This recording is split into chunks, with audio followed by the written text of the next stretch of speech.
అనయము సుఖమేడది అవల దుఃఖమేడది తనువుపై ఆశలేని తత్వమదికి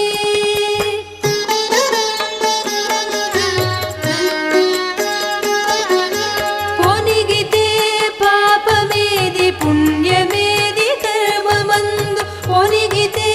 పాపమేది పుణ్యమేది కర్మమందు పునర ఫలమునొల్లన యోగికి పొనిగితే పాపమేది పుణ్యమేది కర్మమందు పునర ఫలమునొల్లన యోగికి తెలిసితే మోక్షము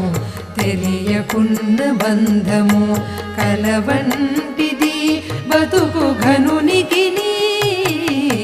తెలిసితే మోక్షము